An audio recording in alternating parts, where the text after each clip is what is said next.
तो दोस्तों आज हम लोग पढ़ने वाले सिंधु सभ्यता के प्रमुख स्थलों के बारे में। पिछली वीडियो में हमने पढ़ा था दोस्तों सिंधु सभ्यता के समाज, नगर, भोजन, संविधान प्रणाली एवं उनके सीमा विस्तार के बारे में।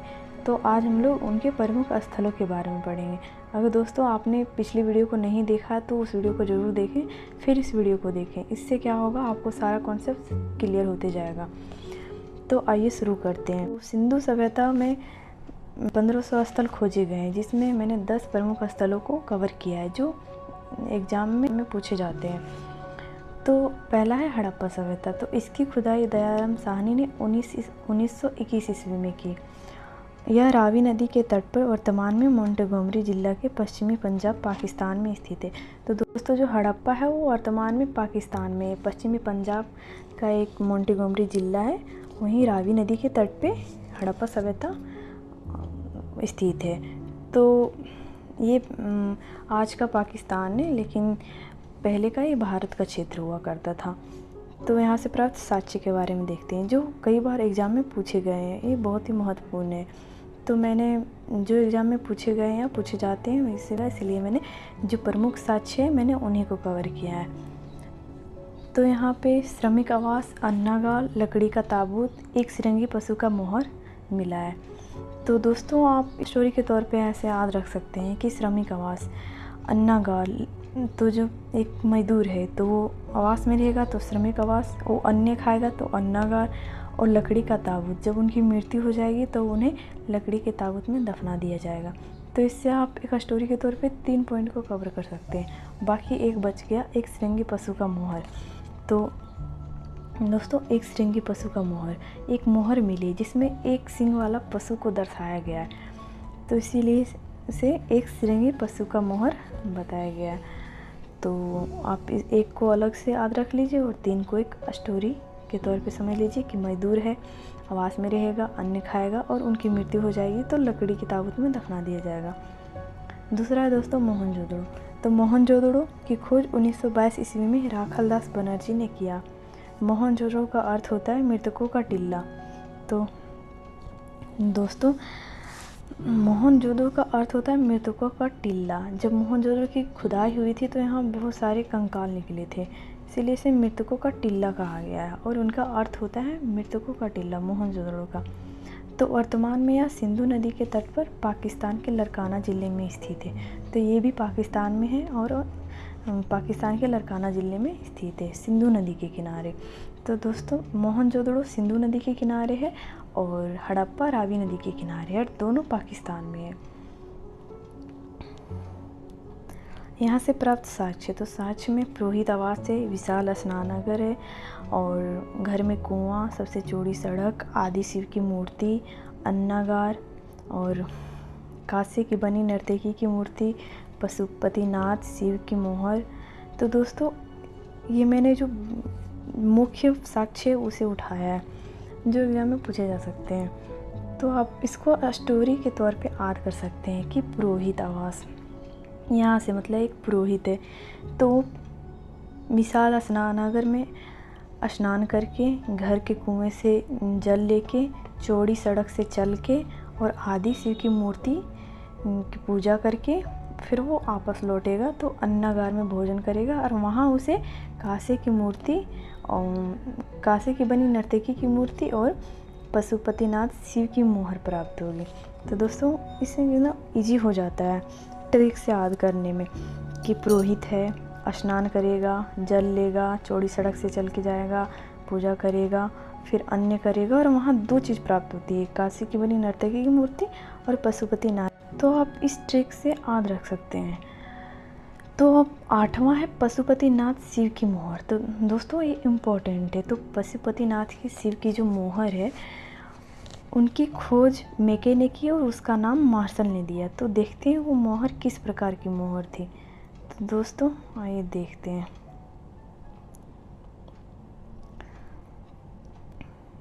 तो इस प्रकार की एक मोहर मिली थी जिसमें यहाँ पे त्रिशूल सा कुछ बना हुआ था और यहाँ पे 2 जानवर को दर्शाया गया था, यहाँ पे 2 और यहाँ पे 1 और यहाँ पे 1।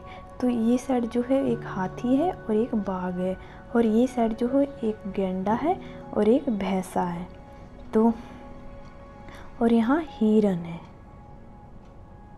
तो दोस्तों यहाँ तो कुल 6 जानवर है, लेकिन उसकी प्रजाति 5 है।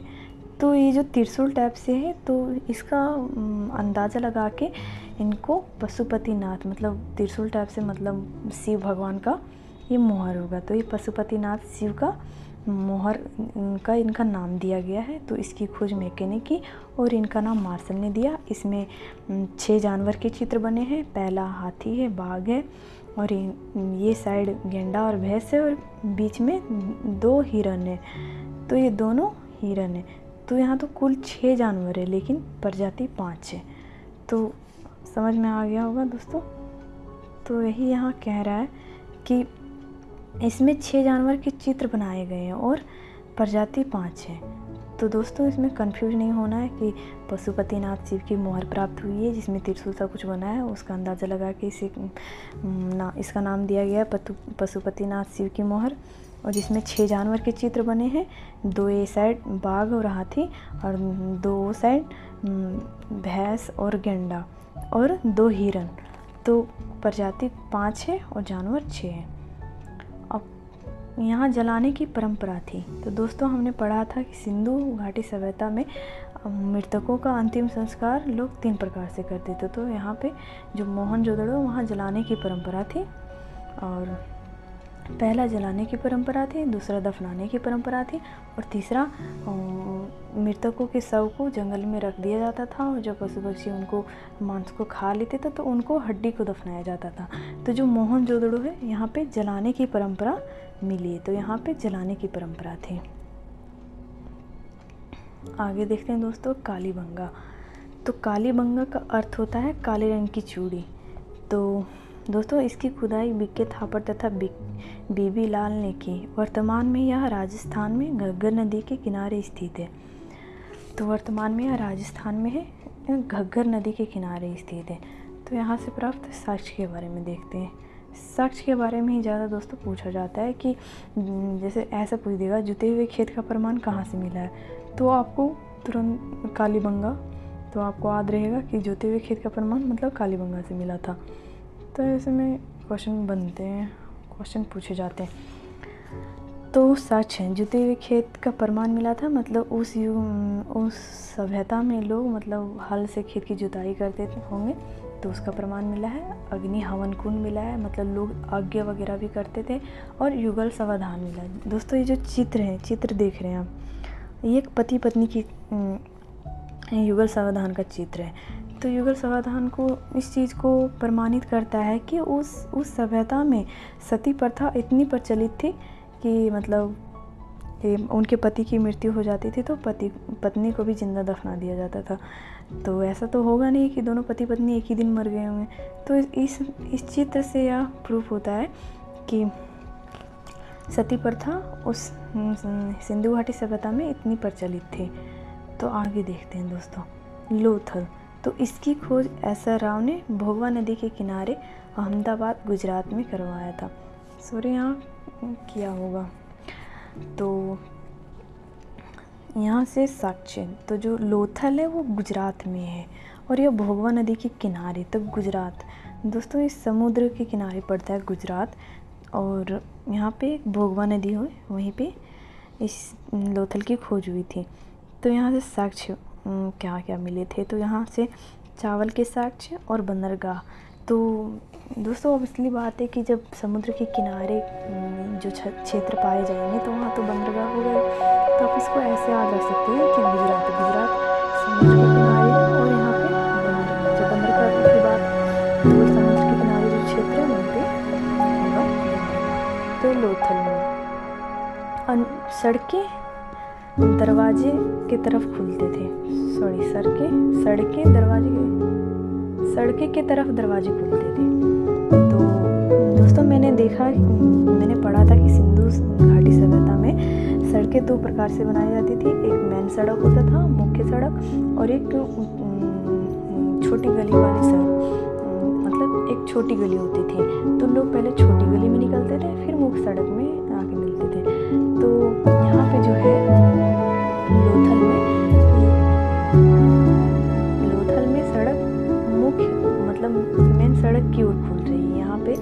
कोई छोटी गली में नहीं खोल रही है। तो ये दोस्तों, अगला है चहुंदड़ू। तो इसकी खुदाई गोपाल मजुमदार ने की और वर्तमान में सिंधु नदी के तट पर पाकिस्तान में स्थित है। दोस्तों जो चहुंदड़ू है वह पाकिस्तान में सिंधु नदी के तट पर स्थित है और यह एक ऐसा शहर है जो दुर्ग रहित है। तो दोस्तों दुर्ग रहित मतलब उसके चारों ओर कोई दीवार नहीं है, कोई चार दीवारी नहीं है, कोई परकोटा नहीं है। तो मैंने पिछले वीडियो में पढ़ाया था कि वहाँ पे शहर 4 तरीके से बसी हुई थी। तो थोड़ा उसको देखते हैं कि किस प्रकार से 4 तरीके से बसी थी शहर। तो दोस्तों एक शहर ऐसा होता था ऊपर एक नीचे नदी के किनारे। तो एक में ऊपर वाले में एक में मतलब 4 दीवारी थी और फिर दूसरा होता था मतलब दोनों की 4 दीवारी होती थी, दोनों शहर की 4 दीवारी होती थी। और तीसरा होता था दोनों की एक सिंगल बाउंड्री होती थी और इसी तरह एक चौथा होता था कि दोनों सिंगल होते थे। तो जो यहाँ पे बात हो रही है वो दुर्ग रहित था। तो मतलब जो चहुंदड़ू में जो मिला है वो दुर्ग रहित शहर मिला है, मतलब उनकी कोई 4 दीवारी नहीं थी। तो यहाँ पे साक्ष्य मन के बनाने का कारखाना, कंघा, काजल, लिपस्टिक, पाउडर, शीशा। तो दोस्तों चहुंदड़ू, तो आप चहुंदड़ू से आप एक चीज़ माइंड में सेटअप कर लीजिए कि यहाँ सजने संवरने की चीज़ें मिली है। तो सजने संवरने में कंघी, काजल, शीशा, पाउडर कुछ भी ऑप्शन में है तो चहुंदड़ू में मिला है, तो आप टिक करके आ जाओगे। और मन के बनाने के कारखाना तो वही हुआ। तो मन के जो आभूषण, मन के जो आभूषण बनते थे, स्त्री लोग जो मन के आभूषण पहनते थे, तो उनका यहाँ कारखाना था। तो वही सजने संवरने की चीज़ें थी और वही सजने संवरने मन के कारखाना था। तो इससे रिलेटेड है तो ये याद हो जाएगा, सिंपल सा। दूसरा है राखी गढ़ी। फिर है राखी गढ़ी। तो राखी गढ़ी भारत में सबसे बड़ा स्थल, राखी गढ़ी भारत में सबसे बड़ा स्थल है। तो दोस्तों अगर हम सिंधु घाटी सभ्यता के स्थलों की अगर हम चर्चा करेंगे तो सबसे बड़ा स्थल जो मिला है वो मोहनजोदड़ो, लेकिन वो मौजूद पाकिस्तान में है। तो जब भारत की बात हो तो भारत में सबसे बड़ा स्थल राखी गढ़ी है और यह वर्तमान में हिसार जिला हरियाणा में स्थित है। हरियाणा में स्थित है। तो यहाँ से साक्ष्य मिला है तांबा का उपकरण। तो दोस्तों हमने देखा था कि यहाँ के लोगों को कांसे और तांबे का ज्ञान था, लोहे का ज्ञान नहीं था। तो यहाँ पर तांबा का उपकरण मिला है। फिर है बनावली। तो यह वर्तमान में हिसार जिला हरियाणा में स्थित है। साक्ष्य मिट्टी से बने हल का प्रमाण।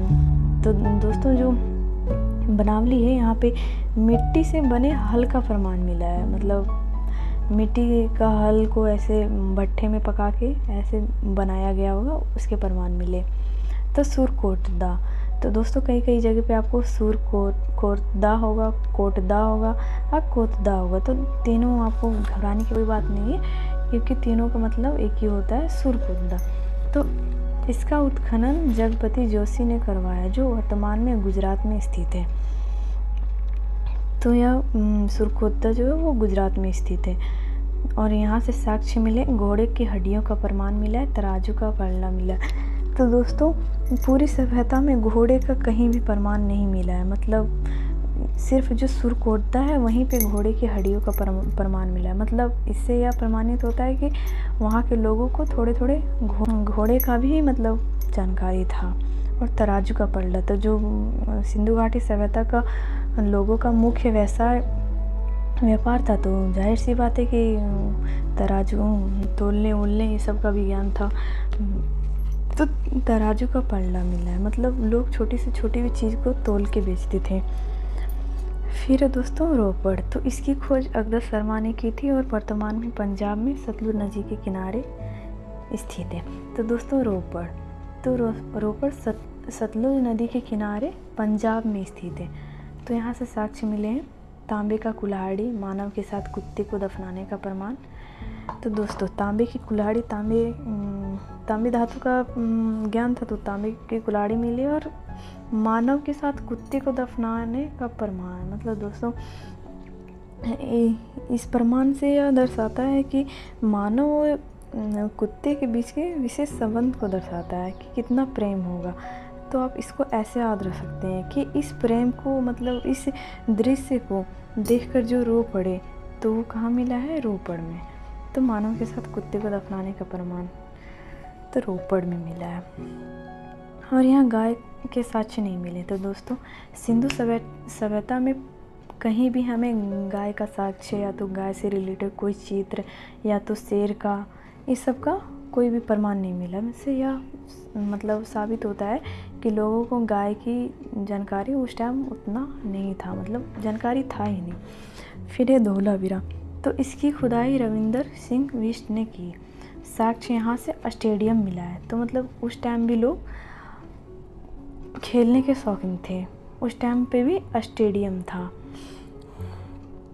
फिर देखते हैं दोस्तों अन्य महत्वपूर्ण तथ्य जिससे क्वेश्चन आपके एग्जाम में बन सकते हैं। तो पहला है, सिंधु सभ्यता को हड़प्पा सभ्यता, सैंधव सभ्यता और कांस्ययुगीन सभ्यता भी कहा जाता है। तो दोस्तों, हड़प्पा सभ्यता का 4 नाम है। पहला तो सिंधु घाटी सभ्यता है, फिर है हड़प्पा सभ्यता, फिर है सैंधव सभ्यता और कांस्ययुगीन सभ्यता। तो कांस्ययुगीन सभ्यता इस युग में कांस्य की खोज हुई थी, इसलिए इसे कांस्ययुगीन सभ्यता कहा जाता है। सैंधव सभ्यता, चूँकि यहाँ ज़्यादा कपास की फसल होती थी, इसलिए शायद इसे सैंधव सभ्यता कहा गया। और हड़प्पा सभ्यता, हड़प्पा की खुदाई पहले हुई थी तो हड़प्पा सभ्यता, और यह सिंधु नदी के किनारे मिला था तो सिंधु सभ्यता। लेकिन अगर आपको पूछा जाए कि जो सर्वमान उपयुक्त नाम है वो कौन सा है, हड़प्पा सभ्यता या सिंधु घाटी सभ्यता, तो आपको इसमें हड़प्पा सभ्यता टिक करना होगा। क्योंकि जब हड़प्पा की खोज हुई, पहले हड़प्पा की खोज हुई सिंधु नदी के किनारे, तो इसे सिंधु घाटी सभ्यता कहा गया। लेकिन धीरे धीरे कई छोटी छोटी नदियाँ जैसे सरस्वती नदी और जैसे नदियों के किनारे स्थल मिलने लगे, तो इसीलिए इसे मतलब सिंधु घाटी सभ्यता कहना उचित नहीं माना गया है। हड़प्पा सभ्यता सर्वमान्य माना गया है। तो फिर दूसरा है, सिंधु घाटी सभ्यता के लोगों का मुख्य व्यवसाय व्यापार था। तो जी हाँ दोस्तों, यहाँ के लोग मतलब व्यापार करते थे, इनका मुख्य व्यवसाय ही व्यापार था। फिर सिंधु घाटी सभ्यता की कपास फसल को यूनानी साहित्य में सिंडन कहा गया। तो जो सिंधु घाटी सभ्यता की कपास फसल है, चूँकि यहाँ कपास अत्यधिक मात्रा में उत्पादन होता था, इसीलिए यूनानी साहित्य ने इसे सिंडन कहा है। सिंधु सभ्यता की लिपि को आज तक नहीं पढ़ा जा सका है, जो दाएं से बाएं की ओर लिखी जाती थी। तो दोस्तों, इसकी लिपि को आज तक नहीं पढ़ा जा सका है, और ये दाएं से बाएं की ओर लिखी जाती थी, जैसे उर्दू लिखी जाती है। इस सभ्यता के लोग मापतोल से परिचित थे, मतलब जब व्यापार करेंगे तो मापतोल की ज्ञान होगा ही। जैसे तराजू का पल्ला मिला था साक्ष्य में, तो इसे यह प्रमाणित होता है कि सभ्यता के लोगों को मापतोल का प्रमाण था, पढ़े लिखे थे। तो इस सभ्यता, फिर छठा है, सिंधु सभ्यता के लोगों को लोहे का ज्ञान नहीं था। तो दोस्तों, हमने देखा कि तांबे का ज्ञान था, कांसे का ज्ञान था, और लोहे का प्रमाण कहीं नहीं मिला। तो इससे यह साबित होता है कि लोहे का ज्ञान इस सभ्यता के लोगों को नहीं था। तो हड़प्पा सभ्यता की मोहरों में सेलखड़ी का इस्तेमाल मुख्य रूप से किया गया। तो दोस्तों, सेलखड़ी यहाँ एक कीमती पत्थर होता है जिसका प्रयोग मोहरों में मुख्य रूप से किया जाता था। तो उम्मीद है दोस्तों आपको ये वीडियो समझ आई होगी, और अगर आपको ये वीडियो अच्छी लगी हो तो हमारे चैनल को सब्सक्राइब करें और कमेंट करें, लाइक करें। Thank you.